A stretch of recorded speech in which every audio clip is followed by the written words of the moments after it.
سبھی چیزوں سے اس مضمون پر آج بات کی نسبت سے نکلوں گا، لیکن ایک چھوٹا سا مضمون ہے جس پر یہ بات رکھنا چاہوں گا۔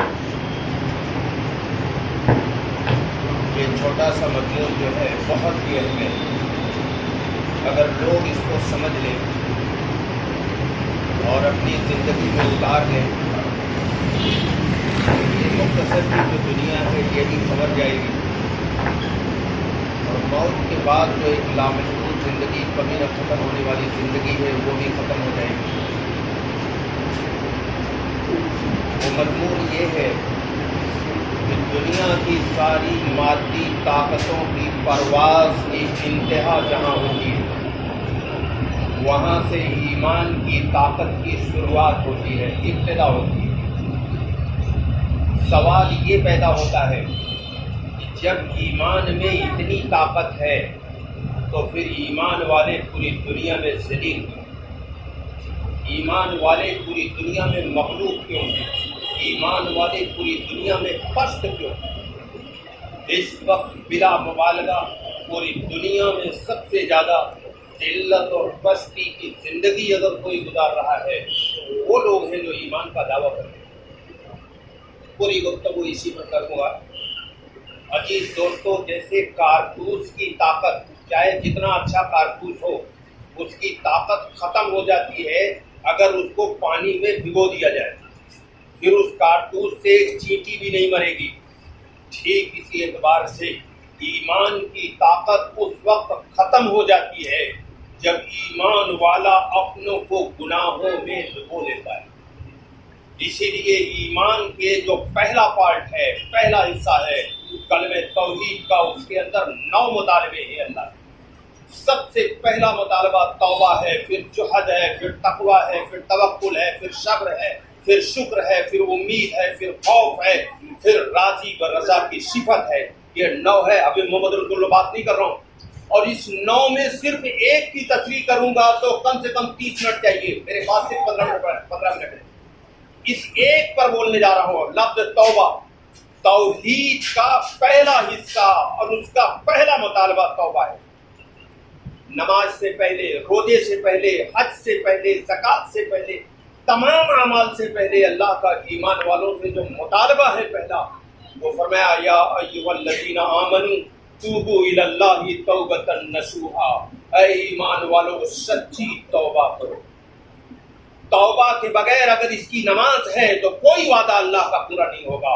توبہ کے بغیر اگر اس کے روزے ہیں، اس کے حج ہے، اس کے زکوٰۃ ہے، اس کی تلاوت ہے، اس کی اسراف ہے، اس کی چاشت ہے، اس کی اوابین ہے، خدا کے ہاں کوئی حیثیت اس کی نہیں۔ بات بڑی عجیب لگ رہی ہوگی کہ قرآن سے ثابت کروں۔ پوری دنیا میں آج مسلمان جو ہے گناہوں میں ڈوبا ہوا ہے، اور اس کے ساتھ میں ایمان کے نعرے بھی لگائے رہے۔ صحابہ عربی تھے اور رسول خود عربی تھے، اور ایمان کا جو کلمہ ہے یہ بھی عربی تھا۔ وہ سمجھتے تھے کہ ایمان کا مطلب کیا ہوتا ہے، اس لیے حیات الصحابہ اٹھا کے دیکھیے، کئی رائٹروں نے لکھی، کچھ عرب نے حیات الصحابہ لکھی ہے، ہندوستان میں بھی ایک شخصیت نے حیات الصحابہ لکھی، اور بہت سارے علماء نے لکھا حیات الصحابہ۔ آپ میں پڑھیے، صحابہ پہلا سوال یہ کرتے تھے کہ ایمان لانے کے بعد ہمارے گناہ کا کیا ہوگا۔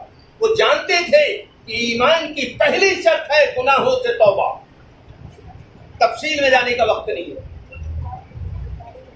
وہ پھر سچی توبہ کے ساتھ جب کلمہ پڑھتے تھے تو ان کو بشارت دینے کے لیے جبریل آئے۔ واقعہ نہیں بتا رہا ہوں، اشارہ کر رہا ہوں، تو واقعہ بتاؤں گا تو پورا وقت اسی میں چلا جائے گا۔ وہ سچی توبہ کے ساتھ پہلے دن جو کلمہ پڑھتے تھے تو اتنے مقبول اور بلند ہوتے تھے کہ جبریل بشارت دینے کے لیے آتے۔ ہم زندگی میں کلمہ پڑھتے ہیں، ہماری زندگی میں کوئی فرق نہیں آتا، کوئی تبدیلی نہیں آتی، کیونکہ ایمان کے اصل میں مطالبے کو ہم جانتے نہیں، سمجھتے نہیں۔ ایمان کس کا نام ہے؟ پوری زندگی خدا کی ماتحتی میں دے دینے کا نام ایمان ہے۔ دوسرا جملہ سن لیجیے، ایمان اس کا نام ہے کہ انسان اپنی مرضی پر چلنا چھوڑ دے اور 24 آورز خدا کی مرضی کے مطابق زندگی گزارنے والا بن جائے، اس کا نام ایمان ہے۔ اور اور اس کی پہلی شرط توبہ ہے کہ انسان اپنے اندر کے گناہوں سے اور اپنے باہر کے گناہوں سے توبہ کرے. ذرا یہ سمجھ لیجیے باہر اور اندر کیا ہوتا ہے، یہ ذرا سمجھنا بہت ضروری، بہت امپورٹنٹ بات ہے. اب جو کہنے جا رہا ہوں، باہر کے گناہوں سے بڑا گناہ ہے جو اندر ہوتا ہے. باہر کے گناہ کیا ہے؟ زنا ہے، چوری ہے، ڈکیتی ہے نا، یہ چھوٹا موٹا گناہ ہے. توجہ چاہتا ہوں لکھنؤ کے روشن ضمیروں، یہ چھوٹا گناہ ہے. اندر میں جو گناہ ہوتے ہیں زنا اور چوری اور ڈکیتی سے سینکڑوں گنا بڑا گناہ ہے. وہ ہے حسد، وہ ہے کینہ، وہ ہے تکبر. دوسروں، صحابہ نے پوچھا یا رسول اللہ تکبر کیا ہے؟ فرمایا دوسروں کو اپنے سے کمتر سمجھنا اور حق کو جھٹلانا، یہ تکبر ہے. تو چوری ڈکیتی سے بڑا گناہ ہے یا اندر میں جو بٹھائے ہوئے ہیں. دونوں گناہوں سے توبہ کرنے کا مطالبہ ہے. ایمان کی پہلی شرط ہے کہ دونوں گناہوں سے توبہ کرے. میں ایک حدیث لا رہا ہوں، ظاہری گناہ سے بڑا گناہ، اندر کا گناہ بڑا ہوتا ہے کہ نہیں، میں ایک حدیث سے ثابت کرنے جا رہا ہوں. اللہ کے رسول نے فرمایا الغیبت اشد من الزنا، کسی کی غیبت کرنا زنا سے بڑا گناہ ہے. زنا ظاہری گناہ ہے، غیبت بھی ظاہری گناہ ہے، لیکن باطنی گناہ کی شاخ ہے، برانچ ہے. آدمی کسی کی غیبت اس لیے کرتا ہے کہ اس کا مقام نیچے ہو جائے، میرا مقام ذرا اوپر ہو جائے. تو جب تکبر کی برانچ کو اشد من الزنا کہا تو بذات خود تکبر جس کے اندر بھرا ہے، بلکہ تکبر کی پرورش کے لیے لاکھوں کروڑوں روپیہ خرچ کر رہا ہے. تفصیل کا وقت نہیں ورنہ میں کھول دیتا. وہ مسلمان جو ایک طرف تہجد کے دعوے کرتا ہے، وہی اپنے تکبر کو فروغ دینے کے لیے کئی لاکھ روپیہ قرض لے کر کے روڈ پر خرچ کر رہا ہے. تو میں نے یہ کہا کہ ظاہری گناہ چوری اور ڈکیتی سے بڑا گناہ ہے. اندر والا گناہ حسد اور کینہ اور تکبر، ہو کے جا، ہو کے دنیا، ہو کے مال، نام، نمود، شہرت، بڑپن، یہ سب اندر کے گناہ ہیں. میں ایک سوال کروں گا پھر آگے تقریر کروں گا، اس سے پہلے آگے نہیں بڑھ سکتا. ہم سب ذرا غور کریں. کیا پوری زندگی میں، توجہ چاہتا ہوں، بہت اہم بات کہنے جا رہا ہوں، کیا پوری زندگی میں ایک رات یا ایک دن، بہت مختصر بات کہہ رہا ہوں، ایک رات یا ایک دن ہمارا ایسا گزرا جس میں ہم اندر والے گناہ اور باہر والے گناہ دونوں سے خالی رہے؟ پوری زندگی میں ایک دن یا ایک رات.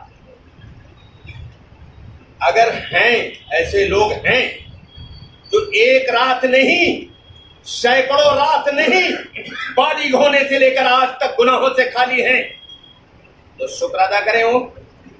لیکن اگر ہم پوری زندگی میں ایک رات یا ایک دن گناہوں سے خالی نہیں ہیں، تو پھر یہ کیسا ایمان ہے؟ پھر یہ کیسا ایمان ہے؟ میں نے ایک جمعے کو بتایا تھا کہ لوگوں کا یہ عقیدہ ہے کہ خالی لا الہ الا اللہ جو زبان سے ادا کرتا ہے اس کی بنیاد پر بھی جنت ملے گی. میں نے 12 آیتوں ثابت کیا کہ یہ 100% جھوٹ ہے. اور اس دن لوگوں کو، بہت سارے لوگوں کے واٹس ایپ پر اطلاع آئی کہ یہ تو عجیب بیان آپ کا ہے، آپ نے قرآن ثابت کیا. ایک بہت بڑے عالم نے بھی کہا کہ بھائی یہ بات تو آپ نے قرآن سے ثابت کیا، اب اس میں اشکال کی کوئی گنجائش نہیں. یہ جھوٹا عقیدہ ہے کہ کلمے کی بنیاد پر جنت مل جائے گی. یہی یہودی کہتے تھے کہ کلمے کی بنیاد جنت چلے جائیں گے، یہی عیسائی کہتے تھے، سب کا کلمہ ایک ہی تھا نا، یہی قوم نوح کہتی تھی، یہی ہم بھی کہتے. اگر پوری زندگی میں ایک رات یا ایک دن ہم گناہوں سے خالی نہیں ہیں تو پھر یہ کیسا ایمان ہے؟ پھر یہ کیسا ایمان ہے؟ اور پھر اس ایمان پر اللہ کی غیبی مدد کا انتظار ہے. اس ایمان پر نہ دنیا میں کچھ ملے گا نہ آخرت میں کچھ ملے گا. آئیے میں قرآن کی ایک آیت لا رہا ہوں، نہیں تو آپ سمجھیں گے ایسی کہہ رہا. سورہ فرقان آیت نمبر 43 میں اللہ نے کہا ارائیت من اتخذ الہہ ہواہ افانت تکون علیہ وکیلا ام تحسب ان اکثرهم یسمعون او یعقلون انہم الا کالانعام بل ہم اضل سبیلا. اللہ ارشاد فرماتا ہے تم نے اس آدمی کو دیکھا، توجہ چاہتا ہوں، بہت عجیب بات قرآن میں کہی اللہ نے، تم نے اس آدمی کو دیکھا جس نے اپنے خواہش کو اپنا معبود بنا رکھا ہے۔ ارائیت من اتخذ الہہ ہواہ، تم نے اس کو دیکھا، اس آدمی کو جس نے اپنی خواہش کو، اپنی من کی چاہت کو اپنا معبود بنا رکھا ہے۔ افانت تکون علیہ وکیلا، رسول کو یہ بات کہی، اے میرے محبوب کیا تم ایسے نفس پرست انسان کی نگرانی کر سکتے ہو؟ یہ بھی اس کا ترجمہ ہو سکتا ہے، کیا تم اس کا ذمہ لے سکتے ہو؟ آگے کہا افانت تکون علیہ وکیلا ام تحسب ان اکثرهم یسمعون او یعقلون، کیا تم یہ سمجھتے ہیں کہ یہ سنتے ہو؟ کیا تم یہ خیال کرتے ہو کہ یہ سنتے اور سمجھتے ہیں؟ انہم الا کالانعام، یہ تو جانوروں کی طرح ہیں، بل ہم اضل السبیلا، جانوروں سے بھی زیادہ راہ بھٹکے ہوئے۔ یہ تو آیت کا ترجمہ ہے، میں اس کی تشریح نبی کے حدیث سے کرنے جا رہا ہوں۔ اللہ کے رسول صلی اللہ علیہ وسلم نے فرمایا آسمان کے سائے کے نیچے اللہ کے سوا دوسرے معبودوں کی پوجا جو کی جاتی ہے، ان میں سب سے زیادہ شدید انسان کی وہ خواہش ہے جس کی پیروی کی جاتی ہے۔ کیا کہا اللہ کے رسول نے؟ آسمان کے سائے کے نیچے اللہ کے سوا دوسرے معبودوں کی جو پوجا کی جاتی ہے، ان میں سب سے شدید وہ خواہش ہے جس کی اتباع کی جائے۔ حقیقت یہ ہے کہ اس زمین آسمان کے درمیان سب سے بڑا بت جو ہے اور سب سے بڑا معبود جو ہے وہ انسان کی خواہش پرستی ہے، وہ اس کا نفس ہے۔ اس لیے اللہ نے ایک جگہ کہا وَأَمَّا مَنْ خَافَ مَقَامَ رَبِّهِ وَنَهَى النَّفْسَ عَنِ الْهَوَىٰ فَإِنَّ الْجَنَّةَ هِيَ الْمَأْوَىٰ، جس کا مفہوم یہ ہے کہ جو اپنے رب کے سامنے کھڑا ہونے سے ڈرا اور اس کی وجہ سے اپنی من چاہی کو چھوڑ دیا، فَإِنَّ الْجَنَّةَ هِيَ الْمَأْوَىٰ، اس کا ٹھکانہ جنت ہے، اس کا ٹھکانہ جنت ہے بھائی۔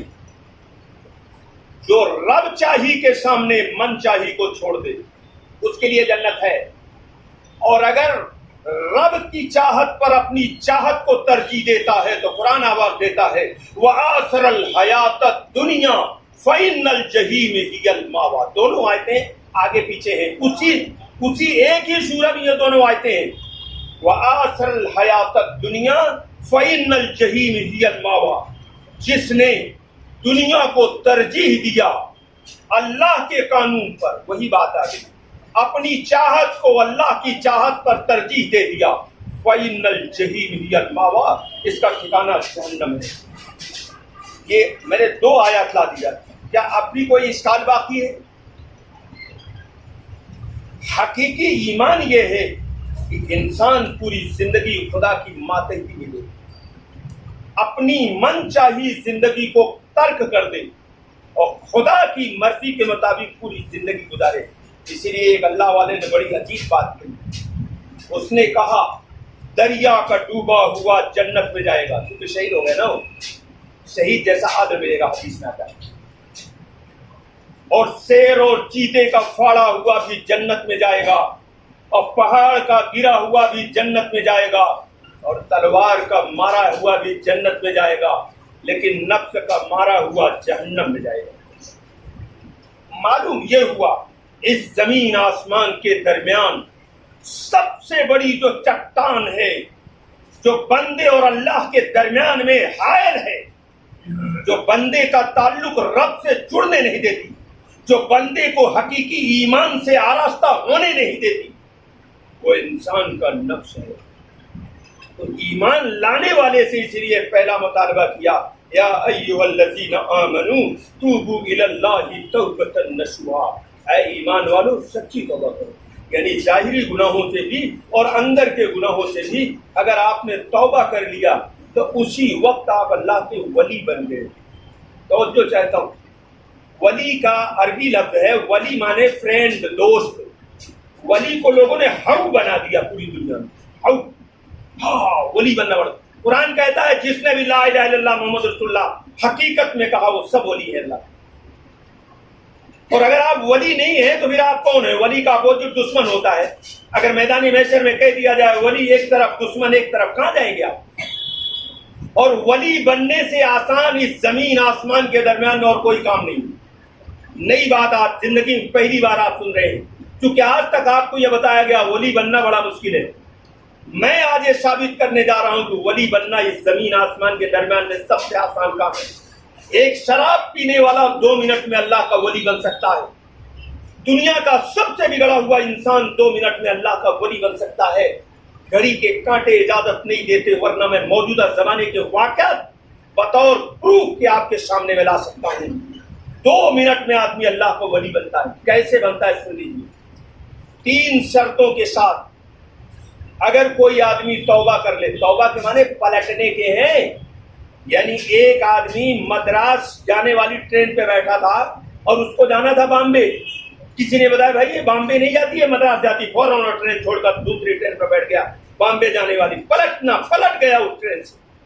توبہ پلٹنے کو کہتے ہیں. ایک آدمی آج تک اپنی نفس چاہی والی سڑک پر جا رہا تھا، کسی نے کہا یہ سڑک جہنم میں لے جائے گی.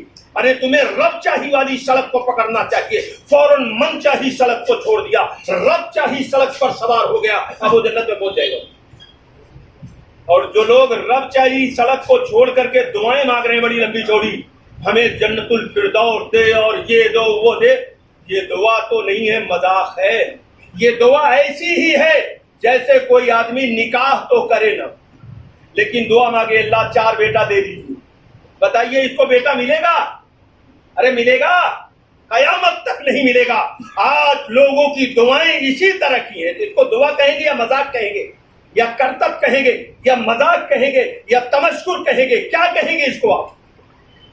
یہ دعائیں مانگی جا رہی. بات کہاں سے کہاں پہنچ گئی. میں کہہ رہا تھا ولی بننے سے آسان کوئی کام نہیں ہے، لیکن چونکہ مجھے آج یہ کہا گیا 2 منٹ پہلے بیان ختم کرنا، میرا وقت پورا ہو چکا. اگر کوئی ولی 2 منٹ میں بننا چاہتا ہے تو جمعے کے بعد بیٹھیے، میں بتاؤں گا 2 منٹ میں آدمی اللہ کا ولی بن جائے گا اور خدا کی غیبی مدد و نصرت اس کے ساتھ ہو جائے گی. اب سنتیں پڑھ لیجیے. وما علینا البلاغ.